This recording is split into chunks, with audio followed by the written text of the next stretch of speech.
Kate Middleton's Christmas presents centered on one theme due to her relatable habit. Kate Middleton, who is the Princess of Wales, has been tipped as a queen who really listens, but she reportedly has a habit to which many Brits can no doubt relate. All of the Princess of Wales' Christmas presents one year were related to her always losing her phone, it has emerged. Princess Kate's family began to notice her mislaying the device and so bought her various gadgets to keep it to hand. Her habit, relatable with so many Brits, reportedly became a running joke among the royal household. But Kate was, and still is now, and busy mother who then, in December 2019, kept tabs on George, 6, Charlotte, 4, and 20-month-old Louis. They've each grown and shown at royal functions, notably cheeky Louis, who stole the show during the flypast at the Queen's Platinum Jubilee. And fans are marveling at the prospect of Kate, now 43, becoming queen. She is tipped to become a monarch who really listens to the public, and experts believe the running joke of other losing her phone illustrates just how relatable Kate is. Giovanna Fletcher, the celebrity podcaster and author, interviewed the princess in the weeks after that Christmas. Speaking today, Giovanna, 40, said, "She told me that she was notoriously bad at keeping an eye on her phone. She always loses her phone. All of her Christmas presents that year were related to her keeping track of her phone. It was all about her not losing her phone." At the time, Kate had just started her campaign to support early years development. The mum had visited a nursery in Stockwell, South London, to chat to toddlers and other parents about her ideas, work which was widely praised. It led to her to appear on Giovanna's Happy Mum, Happy Baby podcast. Recalling this encounter, the host this week told The Times, "What I think surprised me was how nervous we both were at the top of the chat. I think there's no denying, when you talk to Catherine, you know what she means to the country, what influence she will have on life going forward, and can have with her early years campaigning. So I think I was nervous because of that. She was nervous because she knew that she was about to speak in a way that she'd never spoken before." William, the Prince of Wales, joined his wife to participate on the podcast, which Giovanna says helped ease nerves. Since then, Kate has continued to champion early years development, despite her cancer diagnosis in 2024. Praising the royals' grit, Giovanna, who won I Am a Celebrity, Get Me Out of Here in 2020, continued, "I think she'll be a queen who really listens, who leans in, who's very aware of what's going on. Like the king with the king's trust. I think the Prince and Princess of Wales are going into it with their eyes completely open. I don't feel like it's us v them. We have to work together as a society to make that change happen, and I think they get it. They understand things. And so, for that reason, I think it will be a welcome change." Inside Kate Middleton's secret pressure over George and mistake she wants to avoid, Princess Kate is feeling the pressure over her son, Prince George, future, insiders have claimed in a new report, and there is one particular mistake she is keen to avoid making. She might be the future queen, but making sure her kids are thriving is what Kate sees as her most important job. Both she and Prince William are known to prioritize their three children, Prince George, 12, Princess Charlotte, 10, and Prince Louis, 7, above everything else. With the couple reportedly always making the time to do the school runs themselves where possible, and spending the bulk of the school holidays with the royal youngsters. George, in particular, as heir to the throne, faces a lot of pressure on his young shoulders, with his destiny already laid out before him. And Kate is reported to be keen to ensure she makes the right choices for his future, which will help him on his way and set him up well. At the moment, all three of the Wales children attend Lambrook School, only a short drive away from their new home of Forest Lodge. The mansion has been dubbed their forever home by insiders, and they are said to be paying market rent for the property, which they moved into over the autumn. But at age 12, the second in line to the throne is poised to make a major change and move on to another school for the rest of his secondary education. The Times reports that William and Kate are carefully considering their options for George's next school, and that ensuring their eldest son's happiness is top of the agenda when it comes to making the final call. The couple's own former schools, Eton College and Marlborough College, are reported to be the frontrunners at the moment for where George will enroll next, but it has yet to be confirmed where the future king will officially attend. Whilst Eton, where both William and Harry went to school, is only for boys, and costs over £63,000 a year. Marlborough, which sets parents back £61,809 yearly for boarding, is co-educational, which could mean that all three of the siblings could go to the same school when the time comes for Charlotte and Louis to move on too. Motherhood is daunting enough, but the stakes are even higher when you're raising a king, the Times reports. This is why Kate is feeling the pressure to get it right.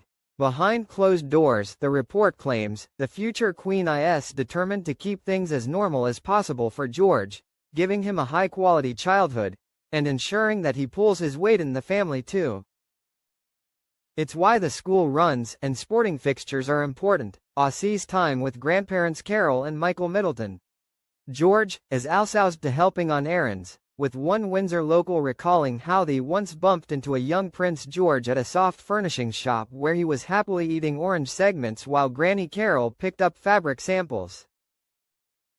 Kate's life's work in early years development feeds into this, with her dedication to the topic giving her insight into just how powerful connection and healthy childhoods are when it comes to creating thriving adults and a well-rounded society overall. She is particularly concerned that her son doesn't feel too much loneliness, given his unique destiny, something that King Charles admitted when he was 21 years old was a condition that could plague the heir to the throne. Out of certain necessity. I've perhaps been more lonely, Charles said in an interview when he was young. I haven't made a lot of friends. I haven't been to a lot of parties. Essentially, it is, I suppose, compared with other people's lives, more lonely. By providing George and his siblings with a much more grounded upbringing, this is a toxic condition that Kate is said to be desperate to avoid. Inside Kate Middleton's new spiritual perspective amid ongoing Prince Harry feud, insiders have opened up about how Princess Kate really feels these days about her brother-in-law, Prince Harry. With relations having been strained for quite some time, a lot has changed since the days Prince William and Princess Kate were inseparable from Prince Harry. It's been nearly 6 years since Harry and Meghan made the shock announcement that they would be quitting life in the UK and moving abroad to build a life outside the royal fold. It is widely known that in the intervening years, relations have somewhat broken down between Harry and some of the House of Windsor. He admitted last year that his father, King Charles, did not speak to him over his long-running legal action against the Home Office, which saw the Duke try and get his automatic police security reinstated. Things might have thawed somewhat between the monarch and his youngest son since then, with the pair reuniting when Harry visited the UK later in the year, but with his once close brother William and sister-in-law Kate, things are understood to be pretty frosty still. Harry's popularity in the UK might have dipped since he moved to California, but Kate and William's approval ratings with the British public remain strong, with the future king and queen the most popular members of the royal family. But behind closed doors, the couple has been through major challenges.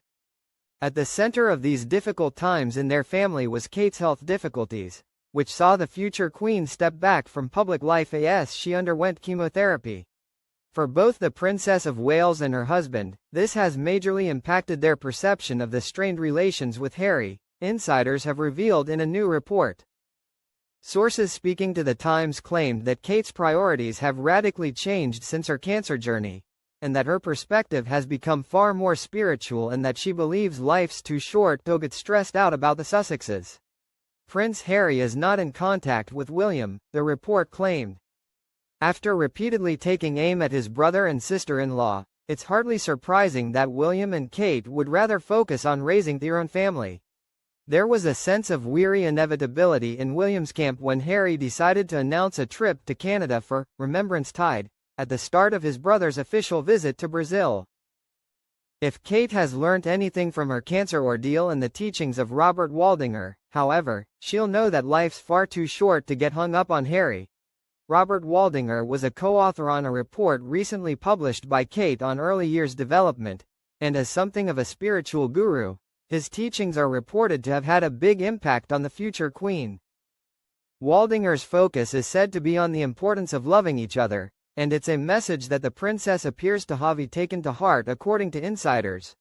For his part, Harry has alleged in his memoir Spare that relations with his brother and sister-in-law began breaking down before he left the UK, and lobbed several bombshells at his family members publicly. He claimed that tension was brewing between him, Meghan, William and Kate, even before the couple's 2018 wedding. However, he spoke highly of Kate in many ways, writing that he found her to be carefree, sweet, kind and dubbing her the sister I never had always wanted. But infamously, a misguided comment from Meghan about baby brain to Kate left the future queen deeply offended.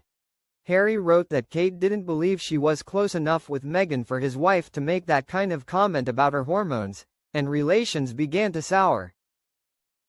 He also said he believed Kate to be on edge at the prospect of having to compete with Meghan.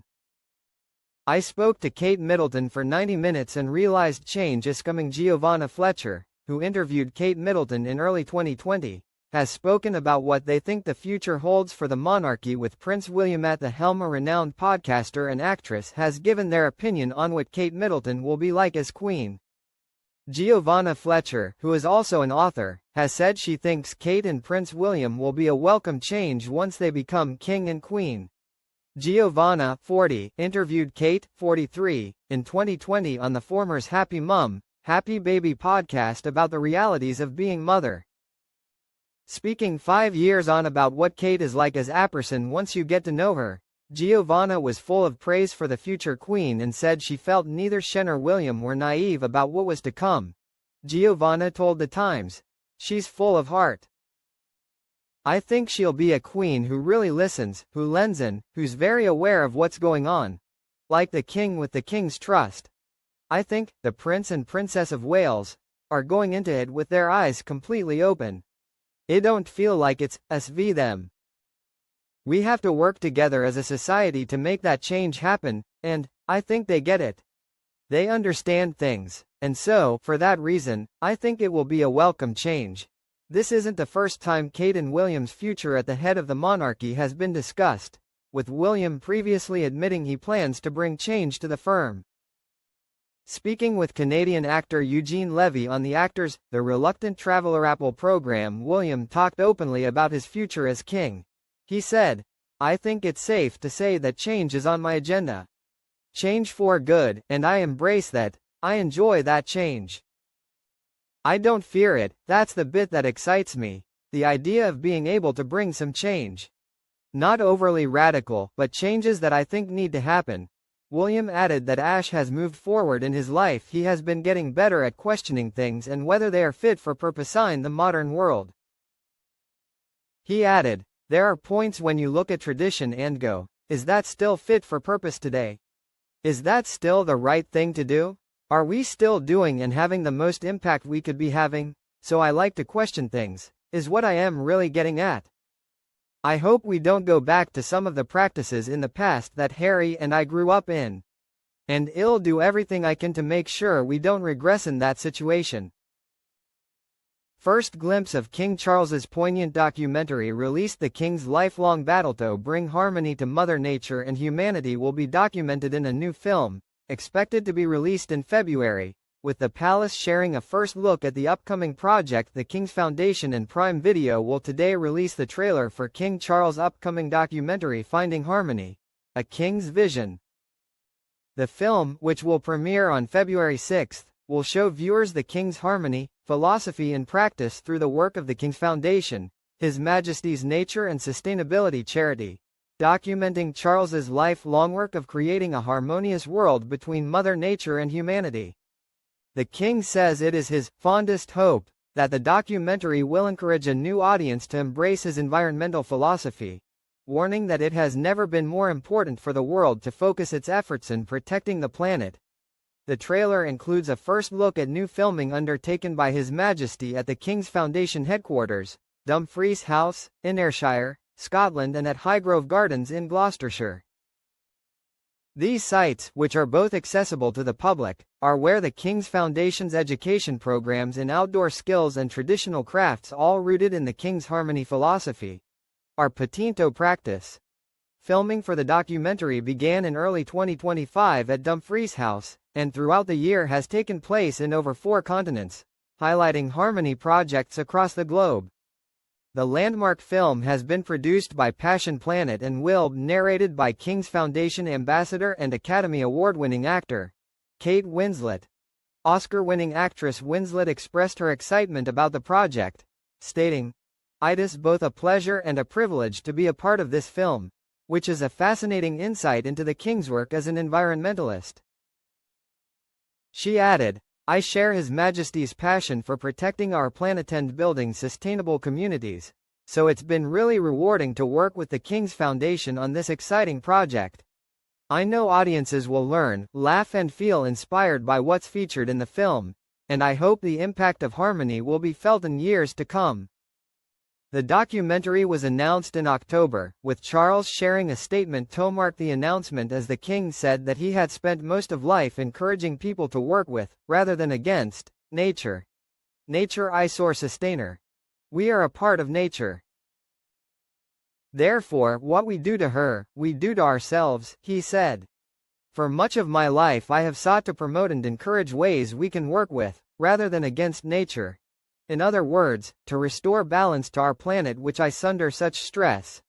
This film will, I hope, demonstrate just some of the remarkable work being done around the world to put harmony into practice, from the forests of Guyana to sustainable communities in India, and, closer to home, through the work of King's Foundation at Dumfries House and Highgrove. Never has it been more important for the world to make a concerted effort to protect and prioritize our planet, and to restore our relationship with it. The documentary's director Nicholas Brown said the story was one of hope and resilience, saying, "Remarkably few people around the world know the full depth of the King's lifelong battle to bring nature and humanity into harmony." Exclusive. Prince Harry issued stark warning as he faces make-or-break year amid bitter feud. Prince Harry has endured a rollercoaster 2025 that has included a successful Invictus Games, a reunion with the King and a charity spat, and it seems 2026 could prove a turning point. It has been a rocky 2025 for Prince Harry, but it seems he could be ending the year on a bright note. The Duke of Sussex has endured something of a rollercoaster 12 months, with highs including a successful Invictus Games in Canada and a seemingly positive trip to the UK in September, which culminated in a long-awaited reunion with his estranged father, the King. However, there have also been brutal blows from the ugly boardroom's Pat, which saw him quit as patron of his Centabale charity and lose his case at the Court of Appeal to have his automatic police protection when in the UK reinstated. After his defeat was revealed, Harry gave an interview to the BBC admitting the issue had created a wedge between him and the King, with him claiming his father refused to talk to him about it and called the decision a good old-fashioned stitch-up. But in recent weeks, reports have suggested that his security arrangements while in the UK are being reviewed. The Executive Committee for the Protection of Royalty and Public Figures, REVEC, has now instructed its Risk Management Board to reassess his threat level, with a decision expected next month. And for royal expert Jenny Bond, it could be a crucial turning point for Harry if he gets the outcome he wants. The former BBC royal correspondent told the Mirror, 2026 could turn out to be a very good year for Harry. If his security review goes in his favor, he will feel that an obstacle to visiting the UK more often, and possibly bringing his children here, has been removed. It has also been a spanner in the works in his relationship with his father. I think it's only by coming over and seeing his dad in person from time to time that the rift between them could gradually be mended. Harry could help by making himself available to fit in with his father's very busy diary and by ensuring that absolutely nothing about any meeting is given to the media. He could also write to his father, perhaps indeed he does so already. King Charles is a great letter writer and enjoys considered communication in this way. An apology to his father and his stepmother would also help. Again, perhaps he has already done so, although I rather doubt it. And although there could be a glimmer of hope for a reconciliation between Harry and his father, the same can't be said for Harry and William. The pair are not believed to have talked since the death of the late Queen, and on the 3rd anniversary of her death in September, were just 7 miles apart as Harry visited Windsor to visit their grandmother's grave. Jenny added, "As for reconciling with William, that's a much bigger ask. A parent can forgive a child far more readily than siblings tend to reconcile. Harry has said he wants his father and his brother back in his life, but I'm not at all sure that William feels the same about Harry. So I think the younger prince will have to wait some time yet for the ice to thaw, and the truth is that it may never do so. Looking ahead to the next 12 months, Harry will no doubt continue with this charity work, while he and Meghan also have a new project with Netflix. It has been revealed that their Archewell Productions are producing an upcoming adaptation of the book The Wedding Date by Jasmine Guillory.